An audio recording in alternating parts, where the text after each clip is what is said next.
Hi guys, I'm Shmee. Hello and welcome back to the channel. Today is exciting. As you know, we are building my dream garage here at the Shmuseum, the home to my cars, the former milking parlour that has already transformed like you wouldn't believe with the build at this end of the Grandstand, the office space, the lounge, the halo bay. But do you know what today is? Today is the start of becoming a racetrack. What do I mean by that? The floor. We're working with Cure Roofing and Flooring and WestWood to literally bring a racetrack here to the Shmuseum. The idea being that this space up through the middle is going to kind of represent and pay tribute to the Nürburgring. I want to show you again the samples because today we're going to be templating, we're going to be marking out, we're going to be working out how all of this is going to work.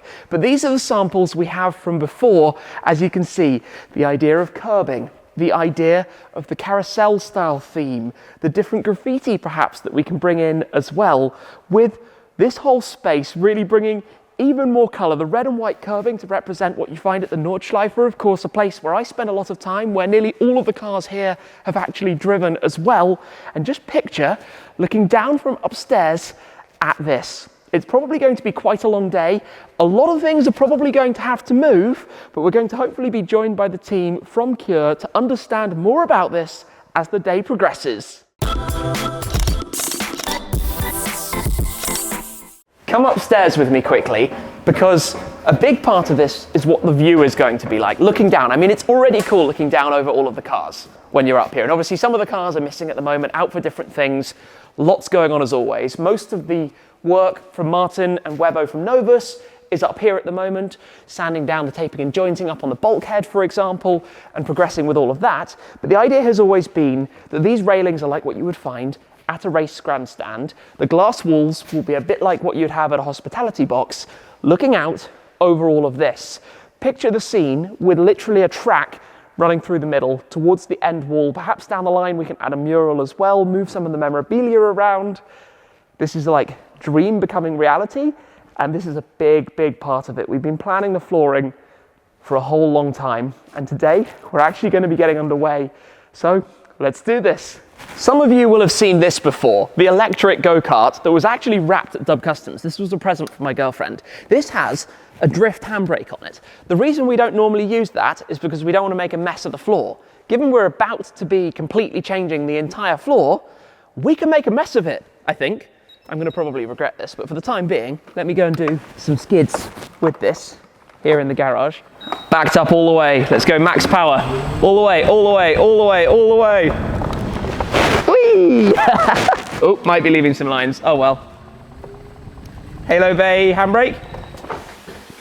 Imagine if I crashed into the building. I would be in trouble. This is when you send Martin out on it.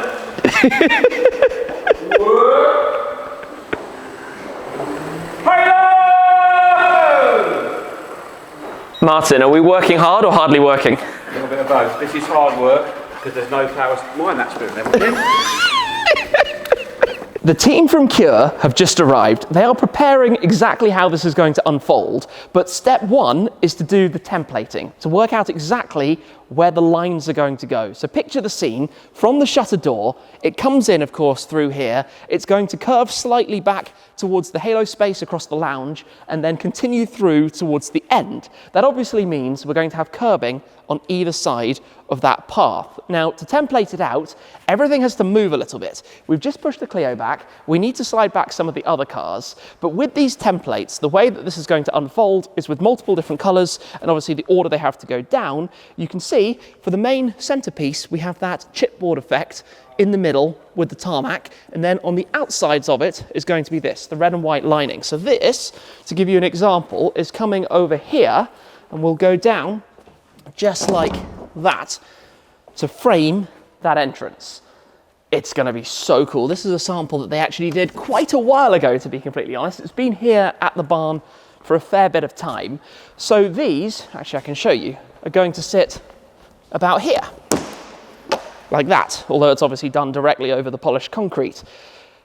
This is going to add so much colour in here. So what we need to do now is slide things out of the way, but we need to get these lines down so that we can understand the layout, get a proper visual feel for it, and then learn a little bit more about this product from WestWood that Cure are going to be installing.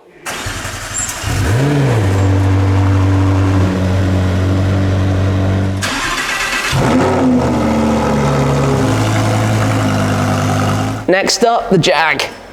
God, this is hard work. Okay, push, push, push. Fast forward a moment, and I'm now joined by Paul from Cure. That's him. The mastermind, I think I can say, behind this idea. Because you basically, say so. you basically said, what about doing this? And we went kind of, that sounds like a really, really, really good idea. So you've worked with WestWood, who are responsible for these materials. The manufacturers, yep. And obviously I've seen some examples of the different garages and things that they've done before. And it enables you to have this. You're often doing like high traffic areas, car parks. multi-storey car parks, varied applications, all different. But ultimately this creates a surface which is durable, easily cleanable, allows us to have colours and trims and ideas. And that is why you can now see all of the yellow lines that have been masked out through the garage, because we kind of been doing this off camera, but it's taken plan C, D, E, F. Yes, basically, because the idea is, if we just come here, for example, that obviously this is garage side running around this trim. So we have the racetrack that comes up through the middle, all of the curbing, which will be slightly elongated, I think. I think we need to make it a little bit wider, otherwise it'll look like a barcode as opposed to too a curb. much. So it might be like double the red and then double the white kind of thing in comparison, with the line around the inside. And to keep it looking very neat and tidy, obviously coming through the garage, we're a little bit in the hands of the width of the shutter, but then it extends through. Now, the bit I'm curious about, which your guys are obviously working on flat out already, is the whole process, because it sets quite quickly, it hardens quite quickly. Yeah, you can control how quick it sets. Okay. Or cures. It's because you had a catalyst. Yeah. It's got a working life of either an hour or 10 minutes. Okay. So you can which is good when you've got multiple coats to get down, Yeah. So here, it will basically start on that side, which means we need to pull the cars forward, kind of working with the base greys that we're going to have. Yeah. Then it will be kind of working across before adding the detail. I think we'll do that side, then do that side, then start marking the track out. And it's not only this, because you also had the idea to put in the chippings that we saw on the samples. Yeah, to make it look which is going to make it look like a tarmac track without being a tarmac. Literal layer through the garage. It's so cool. But, I mean, obviously, one of the things I was really keen for actually is here. This shape, by having a slight left curve, gives us almost a second corner through the garage, but also maximizes the space here. And we're going to be doing some things as well in those like daily workshop type areas. So it's just a case of cleaning and tidying and preparing. Yeah, and start getting some primer down and see how we go. And then the magic is going to happen. Step one, we're going to take the Clio V6 back towards the front of this space. We've got to get the battery connected, which Tom is kindly doing on the TBR right now. That sounds amazing. Of course, we're going to move some of the gas pumps here to pull them over this side of the line as well. Everything else here, well, the ones on the top can obviously stay exactly where they are. The perfect advantage of the Benpack auto stackers, the cars can literally stay on them. Obviously the 355 Challenge needs to come out this way, but that's all fairly smooth sailing really. I suppose we're going to have that nosed in, but that's completely fine for the time being because it's all sorts of chaos anyway. Sounds so cool. This thing's just mega. So we do have a whole load of garage shuffling, but it's for very, very, very good reason. As also, by the way, haven't really mentioned it, but we've got some changes over on this side right now, having that line up, which looks amazing, very, very colourful. And if I come through here, I've got to say a few more words about that. This thing in this bay is just insane. It looks so good, having the F1 show car in the halo space like that. It might end up living there. It might end up residing in that spot. Next up, Aston and Mustang, and because American, we have to do it this way. Yes, Tom likes. Now we're going to have the GT8. I should probably unlock it so Brad can hop in there. GT8. Yes. Left-hand drive, right-hand drive. The cars can go in a dead straight line, which makes this super easy. Obviously got to pop the front of the Mustang. I'm going to give Brad the key. You're in charge of that. And then we've got this, dead straight, dead straight. Dead straight, all the way, all the way. Nice and easy, and got to come a bit further, bit further, bit further, bit further, and stop. That'll do. Martin's like, don't play with fire. But yes, we're off the line, so that's what matters. Lusso time. This is always going to sound fun. What a mega set of noises. And the GT500. So the Lusso is going to go over there, so it's kind of accessible a bit. The GT500 is going to go dead straight forwards, and hopefully it's going to be long enough. Hopefully this is going to work. Could be a bit of a squeeze. I like that Martin's taking the job of doing that now. Perfect. And we're out of there. We are clear. I think that's ideal. I owe you guys a bit of an explanation as to what has happened since the last clip until now, because we've worked out a whole lot of things that we didn't know about before. Now, of course, as part of this process, the team from Cure have done a number of different samples around the garage. Obviously, we had done a sample before, but one of the samples over here has taught us something we didn't know before. We didn't know, and you're probably going to look at this and wonder what on earth you're actually looking at. But effectively here is a rectangle of the base primer, if you will. On one side is where the team have actually etched the concrete. The other side is just as it is. And what this has revealed is that this concrete has a sealant layer, a latex layer, which is actually brilliant and why it's been so good for the last couple of years. But in order to do this, we need to etch it. Now, that probably tells you in advance that the only way this is going to happen is if the entire garage is tidied, cleared away, emptied, shifted around so that it could all be etched. And that's what's going to be happening next, which is a logistical exercise and a half. So the reason you haven't had too many updates right now is because we have been tidying, organizing and shuffling, and now we're pulling out some of the cars to figure out exactly how we're going to do this. The GT Black series, by the way, also has a brand new windshield, thanks to Paul from Glass Tech, who has been down and replaced that. So thankfully, no more cracked windscreen. But yeah, Brad, let's hear it. Start up. That's actually surprisingly loud in here, which is good, but probably the GT500 again is louder. So yeah, that's just angry and noisy and a brute. Right, let's pull these out and keep working our way through. Lots and lots of things have been tidied up so far today. I think quite probably Tom's going to have to go first here. And then the STO is going to follow out. We're going to keep the Jag, Senna and TBR inside. Two very, very noisy machines, ready to head out. I guess they probably need me to come and open the shutter right now. Maybe that's my next mission.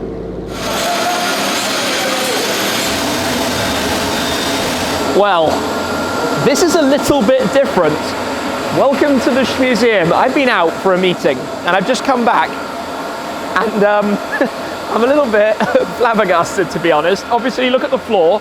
The floor is now sanded. There's still some small sections to be done over here, for example. But the machine that does this, if we kind of wander through a little bit, obviously we've got all of the stuff kind of in the middle. The machine has a generator and is remote controlled. It moves around by remote control. It's going under all of the lifts at the moment. There's actually surprisingly little dust. Obviously it has a vacuum built in, and the guys are running around as well with other vacuum cleaners to make sure it's kind of cleared up behind. There will be some dust for the cars that are in here. All the other cars and everything are out, and there will certainly be some dust on tyres and things that we've got here. But I tell you what, that's pretty impressive. I wasn't expecting it to happen so quickly, especially given how delicate you have to be with all the stuff, like the gas pumps, for example, and moving those, taking off any of the glass globes, never leave those on when you move them. If they fall, disaster, game, set, match, you're not going to win that.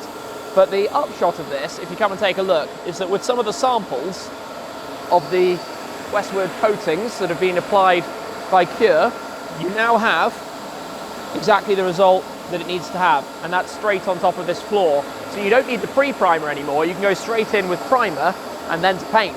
We will have to lay out and template everything, but obviously we have taken exact locations, measurements and pinpoints so we can put it straight back as it was. This is quite amazing to see. It's quite bizarre, but quite amazing. Let's have another catch up with this process because the guys are instantly at work over there, but I need to explain what exactly is happening. So we have over 1,000 kilos of paint. Primer, of course, different paint colours that are all going to be part of this. These were shipped in from WestWood. These are ready for what the team from Cure are doing right now. So the dust has kind of settled. There's been a lot of vacuuming, as you can imagine. I haven't exactly filmed much of that because it has been very, very noisy. Fans running, vacuum cleaning, and so forth. But obviously, this is where the primer stages start, and the team are basically working around the lifts, awkward shapes, to get that down. It sets and cures really fast, like really, really, really fast. And then, of course, it will be the painted layer. Now, we're going to have to revert back to the markings and work on that shortly, but the idea here is to basically do this first primer across as much of the space as possible before moving on to paint, which will be broken down section by section, and we can bring back in all of the cars, because it's very strange being quite so absent of cars right at this moment in time. So we're going to learn a little bit about this, but it's fun to watch how quickly and efficiently everyone's cracking on with it. I mean, look at this. The area under the lifts up at the end here, literally just getting straight on with rolling it out over the concrete, spreading the layer of primer. This is going to be so good. It's been long and exhausting, but it's going to be well worth it. It is absolutely amazing how quickly the guys are getting through the room with this and the way it's all laid out, starting obviously from the very back corner. We're leaving the back row behind the lifts for obvious reasons, but just starting over on this side, rolling away, obviously hand done around the edges of any obstacle, for example the lifts, and then rolling through the whole centre of it, and simultaneously vacuuming up, working through all of the expansion joints in the concrete to make sure those are all dusted out as well as thoroughly as possible. Amongst the sea of things to think about, doorways. This is our double door into the storage room, sitting next to the future workshop area. And of course here, if you think about it, the doors will eventually be positioned slightly set back from the main room. So obviously that little opening there needs to be done eventually when this is all painted. It is crazy to see it like this. And of course at the moment we've moved lots of the gas pumps and all of that to keep everything in the roadway for the time being. Yes, there is some dust, thankfully not a problem. It's all getting vacuumed and tidied away kind of as it goes. But basically now paint being prepared, ready to start over on the other side. In fact, let me squeeze through over this way to show you a little bit more here, with being very careful where I walk. Obviously we've got our template line. This has recently been painted with the primer, ready for paint to go down on top. A quick beeline up this way. The floor has begun. The lighter grey, which will darken slightly, of course, once it's cured, but this is the colour that we have gone for the side areas here at the garage, obviously being taped off around the lifts to make sure all of this works. That's really cool.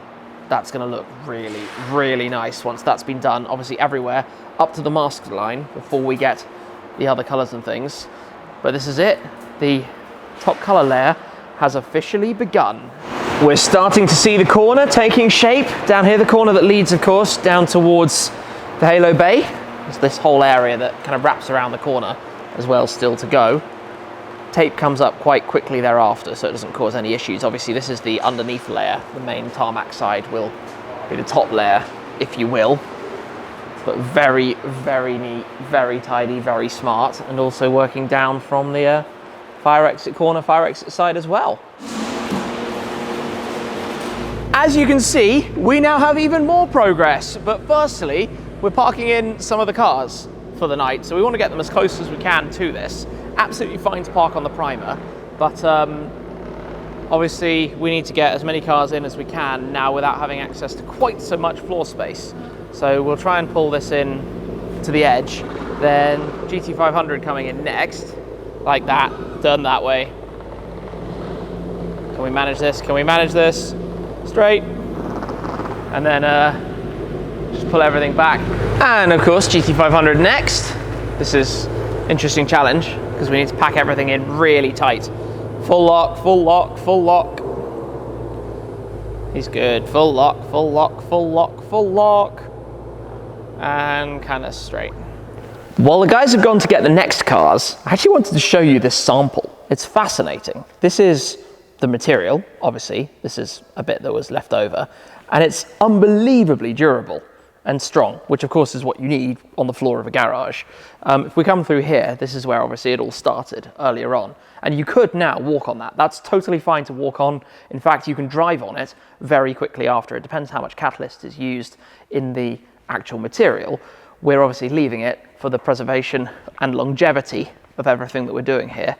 But it's amazing to see already how this is shaping up. We're just going to have a big job coming up with all of the moving, obviously in the second part and the completion of all of this. Next question is, can we fit 3 cars in that gap? I think that's a bit ambitious. So we've got 6 more to come in. Is there only 6 more? So we put 2 more there, and then we start kind of dotting them through, ready to be pulled out on again afterwards. But obviously overnight, all the cars need to be inside as we make our way towards this coming up next.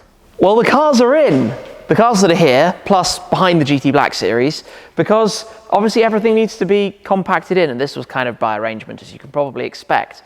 The next stage is going to be marking everything out for the primer on this side, the finishing off of the lighter grey, and then of course starting on what's going to be in the middle, which will be, well, that's the second stage of it. The first stage is going to be to do the chippings as per the sample over there, the darker grey that runs up the very centre. And I can tell you now, this is going to look unreal.